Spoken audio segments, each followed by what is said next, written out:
Ladies and gentlemen, hello. This is Larry Matysik. It's not Wrestling at the Chase. It's SICW Wrestling Explosion.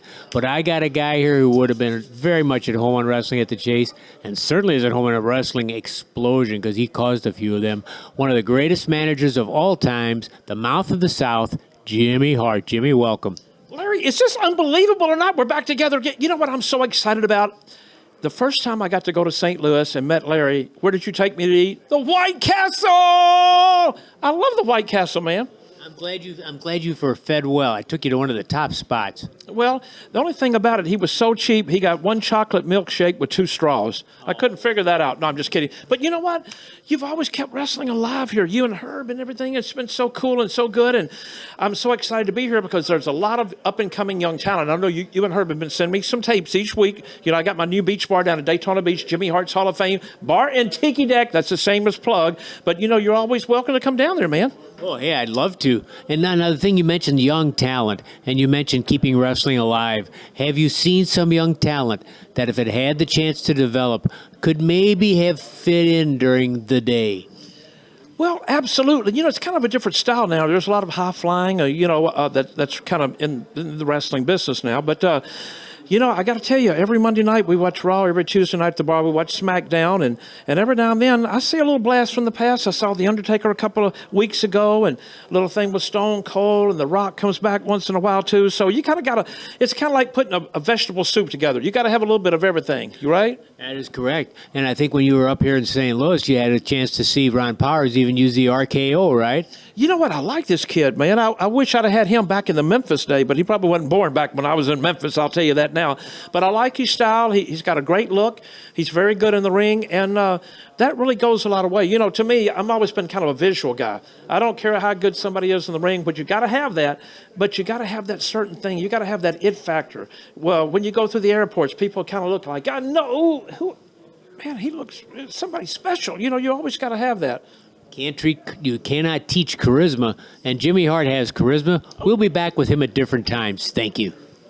Happy holidays and Merry Christmas from the icon Chris Hargis. And remember, I'm better than you. Ho, ho, ho.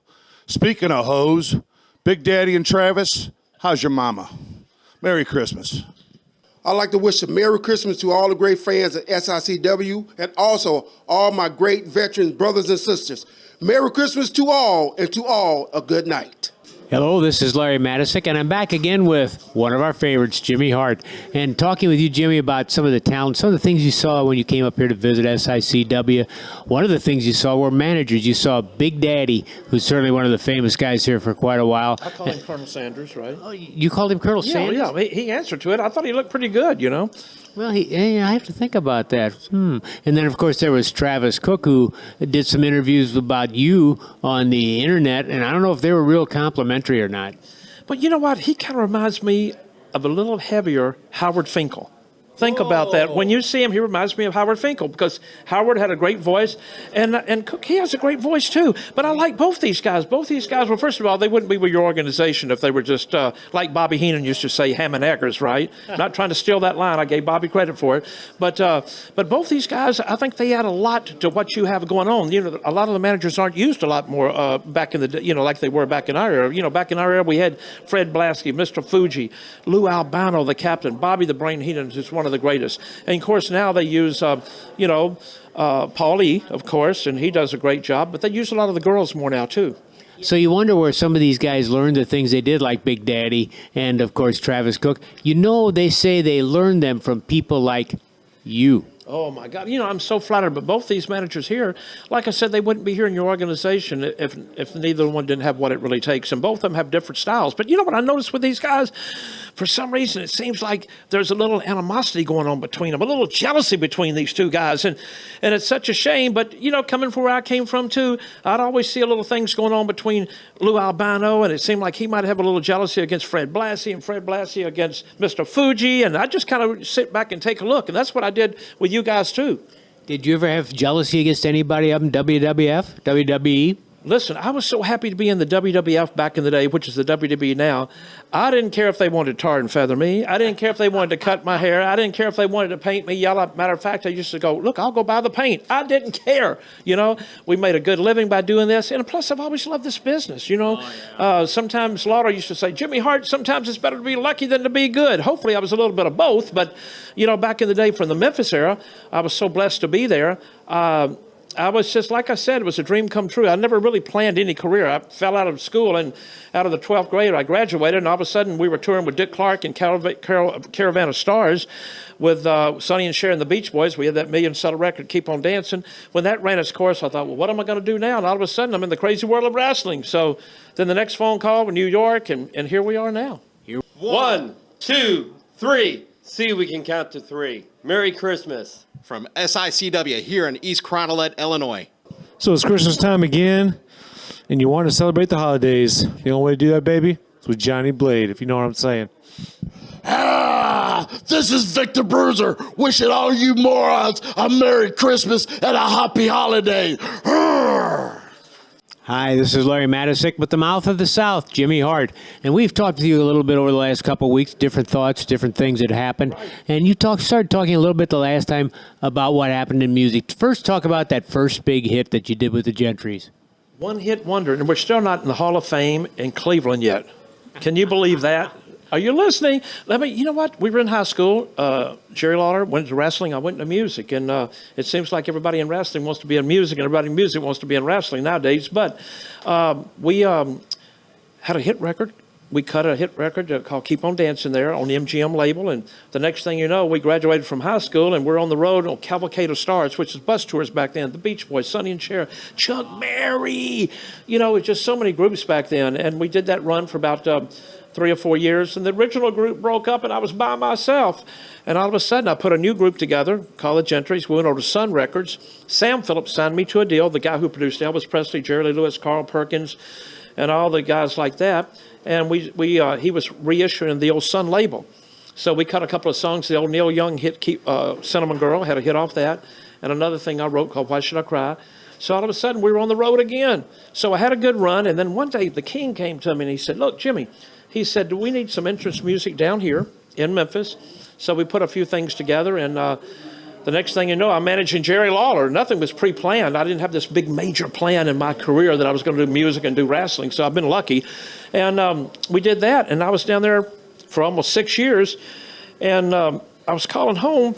Back in the day, you know, we had to use the old payphones outside. Yeah. So I'm managing Plyboy Frazier, which was Uncle Elmer up there, Coco Beware, Handsome Jimmy Valiant. So before I went to the building that night in Nashville, you know, I used the payphone right next to the Days Inn where we all had three people in a room, you know, healing a room, of course. So I make the phone call, and I call home, and anybody call, and they go, yeah, Vince McMahon calling. I went, Vince McMahon calling me, please. I thought it was Austin Idol wanting to ride to the town. So I didn't even call back. A week later, I'm in Louisville, Kentucky with Coco Ware and Dream Machine and some of the teams like that. So same thing. I used the payphone. I call home.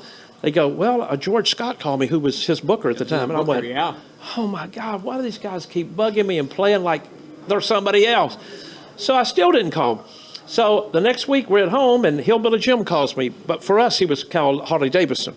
So Hillbilly calls me and goes, Jimmy, Hillbilly Jim, hey, man, how you doing? He goes, listen, I just want to let you know WWF is trying to get a hold of you. They got a big show in 3 months called WrestleMania. He said, I think they've been looking at your tape. Howard Finkel's seen your tape. They'd like to see if you'd like to sign with them. Now, back then, oh, my gosh, we had to be really careful because WWE was getting a lot of the talent from a lot of the different towns, and everybody was kind of upset about that. A lot of anger. Yeah, a lot of it. So I said, man, I would love to. So he called me and said, 5 minutes, Vince McMahon's going to call you. Sure enough, 5 minutes. He called me. I was on the plane the next day, and the rest was history.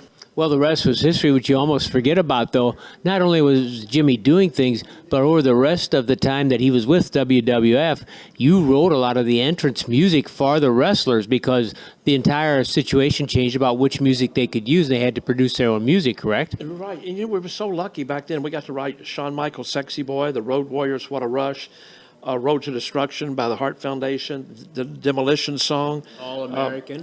Yeah, we did that. We did Oh my gosh, Snuka. We did Rebo Man. We did, just so many. And of course, with WCW, Nash and Hall's the Wolfpack song, all that stuff, all the Nitro Girl stuff. So, like I said, sometimes it's better to be lucky than to be good. Keep that in mind. It's a good thing to remember in wrestling and in life. We'll be back with more with Jimmy Hart. Thank you. All right, so the Big Texan is back this month in the mask and all. But I just want to say Merry Christmas and Happy Holidays from SICW. Hello, this is Larry Matysik, and I'm with Jimmy Hart, and Jimmy Hart is with his megaphone. Yeah. How in the world did you get a megaphone? I thought you had a cane at first. Well, in Memphis, Tennessee, I used to carry a cane to the ring back in the day. But when I went to New York, Mr. Fuji had the cane, and I wasn't about to step on Mr. Fuji's toes. Trust me on that. So I didn't take anything with me. One day I was in one of the locker rooms, and I think I was managing King Kong Bundy at the time and Greg Valentine before I had the Hart Foundation and all that. And Vince McMahon had been to Japan, and he came back, and he goes, Jimmy, this is going to be your new gimmick. And I said, well, can I paint it, fix it up? He said, you can do anything with it you want. So that's why it's all colored up. But the megaphone up in New York was a major part of I think, what led to Jimmy Hart getting some of the exposure we had and a lot of wins that our teams got back in the day. But you had to know when and how to use it. Is that correct? Well, I'm going to tell you what. To me, your guys were always the most important thing. I was kind of like the hood ornament on a Cadillac. Now if the hood ornament was off, the Cadillac didn't look good, but the hood ornament by itself didn't look good without the Cadillac. Your guys have always got to come first because they're the ones in the ring getting everybody where you really need to get to. And like I said, from when I was inducted into the Hall of Fame in 2005, I sat there and I said, I want to thank these guys for doing it. And I named everybody off that I managed on that. But it really came from my heart because without them, I wouldn't have been in the Hall of Fame. But you know what? That's like, I'm looking behind me up here before we started doing these interviews. Look at this. Greg the Hammer Valentine managed him, of course. I had Rocky Johnson in the early stages of Memphis. And of course, Terry and Dory Funk, I managed up them in New York. The Briscoe brothers, I had them in Memphis when they would come in. Harley Race, I got to manage him one time fighting Jerry Lawler. And the list goes on and on. But this is what keeps this going. This is a lot of tradition here, a lot of young talent mixed in with that. That's what's so awesome about what you and Herb are doing, Larry. You can mix it all together. Do you have any regrets? Is there anything at all that you have a regret about? Or are you happy about everything you did in wrestling? I wouldn't change anything because there's no way to go back into WWF and be in the ring or in a room with Andre the Giant or Hulk Hogan or the Rougeau brothers or the Nasty Boys or the British Bulldogs or Jake the Snake Roberts or the Honky Tonk Man. So I cherish that. Memphis, Tennessee, live interviews. I mean, you couldn't go out and go, oh, excuse me, I made a mistake. Can I do this over? Are you out of your mind? But see, no contracts back then. So whatever we did on TV, we had to draw the people in the buildings, and the people didn't come. We didn't make any money. So only the strong survived back in those days. So I was so blessed to be with the Lawlers and Jerry Jarrett and them. And then, like I said, it's just been a great run, and we're still doing it now. We do the legend stuff now. We have the action figures out, which I'm so blessed. We're in the new encyclopedias that come out, and we still have great opportunities to come to St. Louis so I can get a White Castle, of course, and to be here with all you guys because I love this is what it's about. I guarantee you, on some of the shows that we did for you guys, there was about 3 or 4 guys on there. All of them were very good, but I saw 3 or 4 guys that really stood out to me. So I think y'all are on the right path, the right track. That's good to see, and I think it means a lot to the wrestlers here, to the fans here, to see somebody like Jimmy Hart joining us with SICW Wrestling promoter Herb Simmons. I'll tell you what, it's fun to have you here, and I appreciate it. Well, just remember something. It's hard to kill a memory.